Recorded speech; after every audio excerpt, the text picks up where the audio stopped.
The ocean is a vast area making up over 70% of the Earth. It's made up of many different habitats and species. Its diversity is important as each ecosystem plays an essential role in life in the ocean as a whole.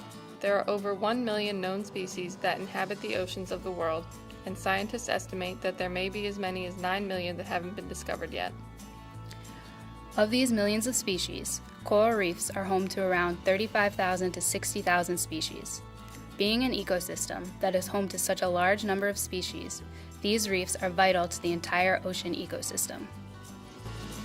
Coral reefs are found in tropical oceans near the equator. They not only provide homes for a large number of species, but also protect the coasts from storms and provide economic value to the area they surround.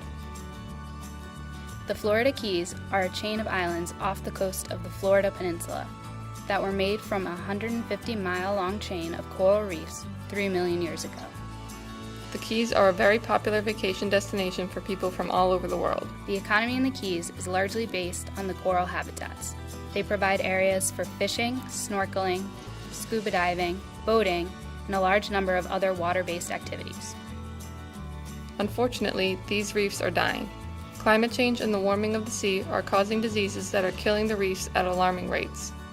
Coral bleaching is the leading problem.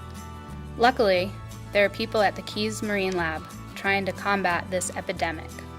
I'm Cindy Lewis. I work here at the Keys Marine Lab. I'm the lead staff scientist here as well as the deputy director, and we're going to talk about the rescue and restoration project that we've just started for Florida's pillar coral. What are the stressors that are affecting these coral? Well, we had a mass coral bleaching event here in the Florida Keys in the summer of 2014 as well as the summer of 2015. And this is our biggest site, Pillar Coral Forest, and these guys are all bleached white. And when I say bleached, it means that the algal symbiont that lives inside these corals that are photosynthetic and they give them their golden brown color, with the hot water temperatures, they're expelled or they die, leaving behind the live coral tissue, which is just clear, translucent, and it shows the white skeleton underneath. So these corals at this point are still alive, everything that's white. Everything that's brown here is old dead stuff, but we're getting more and more days. 2 consecutive bleaching events is unheard of here in the Keys. How many more? They're expecting it again this summer. Another stressor on these guys is breakage and toppling. Now this can come from 2 different things. There's natural occurrences of breakage, storm surge, wind, waves, and everything else. And these guys, being very vertical with these pillars, form a lot of resistance to the wave, so they're, I won't say easily toppled, but certainly the wave action can topple them over time. People that anchor irresponsibly or just don't know that the pillar's there drop an anchor on this and they're going to break that pillar off. Lobster traps and crab traps, we have over 500,000 traps here in the Florida Keys. A commercial fishery is very important. However, those traps move in wind events, and these pillars are easy targets for getting tangled in the trap lines, and those trap lines can pull pillars down. And we've seen divers and snorkelers go down and grab hold of a pillar so they can get under it to get a lobster out or something. So that's irresponsible.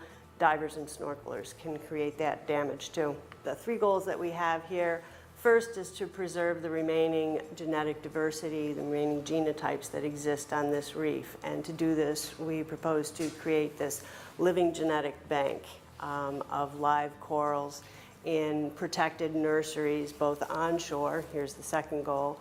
So we're taking these broken pillars, relocating them to onshore nurseries that are water temperature controlled, pH controlled, so they have their best chance of survival, hopefully.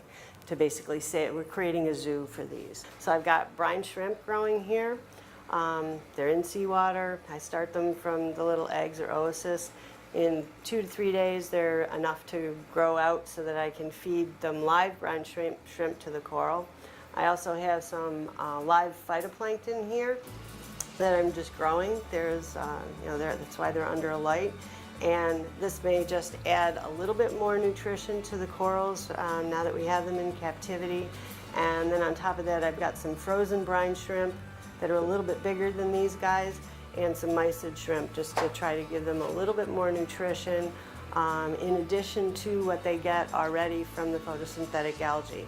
And then additionally, eventually being able to move them offshore to offshore nurseries. Again, they'd still be protected, they'd be monitored more closely than if they were on a wild reef.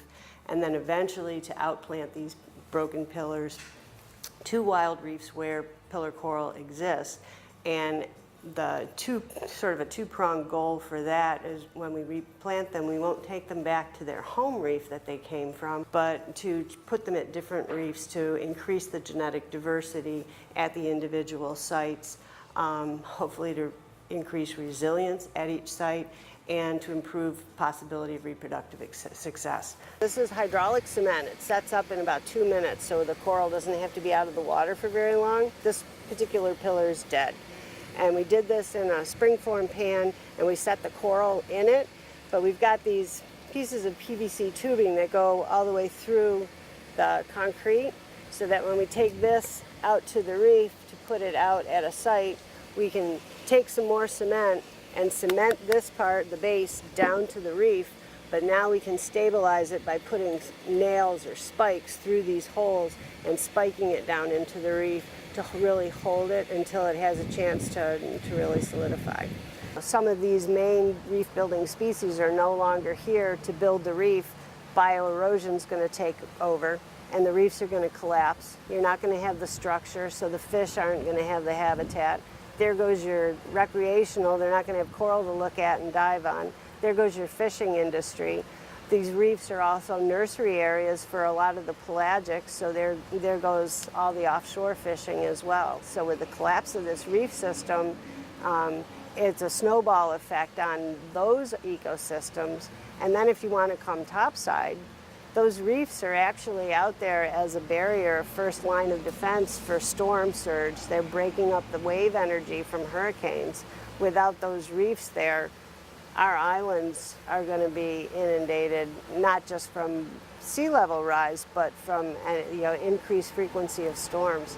And down here in the Keys, our maximum elevation is 18 feet above sea level. So we don't have anywhere to go. With scientists like Cindy working on saving the reefs, hopefully these vital ecosystems will be able to contribute to the Earth for years to come.